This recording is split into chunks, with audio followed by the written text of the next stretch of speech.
All right, Thursday morning, time to get rolling. Beautiful start to the day, 6 a.m. here in Chicago. We're ready to go, and these markets are ready to go as well.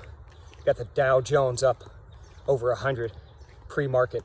S&P's up over 10 pre-market. Strengthening Nadex. Strong earnings out from Tesla overnight. That stock's up over 2% pre-market.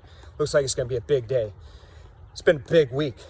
Markets on the whole, across the board, up nearly 2% on the week. And when you look at the S&P 500, we are quickly approaching that high watermark that we saw pre-pandemic back in February, 3,337, folks. That's the level to keep your eyes on. That's that high watermark back in February. We're about 1.8% away from there, or roughly a 60-point move. Not too far, and that's despite this uptick in coronavirus cases. That's despite the escalating tensions between the U.S. and China, and really what's fueling it is the Fed pumping liquidity into the market. It's some of these strong earnings coming out where companies are showing that they're still performing despite 4 months, 4 months of a lockdown. So markets higher right now. It's going to be an exciting day. A lot going on. More earnings to come this week. We have an initial jobless claims number coming out at 7:30 a.m.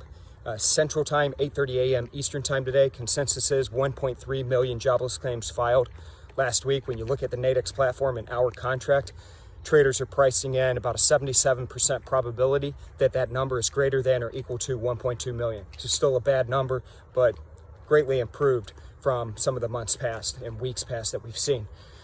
Look at some of these other markets. FX, the theme remains weakness in the dollar. We're seeing that euro dollar up above 1.15, holding strong. We're seeing the sterling up above 1.27, holding strong. Aussie up above spot 71, holding strong. That dollar CAD below 1.34.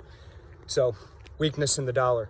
Other markets, gold remains the market with the volatility right now, at least as of recently. Just ripping to the upside at a 9-year high overnight. Oil, not much moving overnight. We're sitting at around $41 a barrel in WTI. So again, big day of trading today, folks. A lot going on, a lot of opportunity to be had, so let's get out there and get it. I'll check in with you folks again tomorrow. Check in with us on Facebook and Twitter today, and we'll keep you updated. Stay safe, stay healthy. Talk to you later.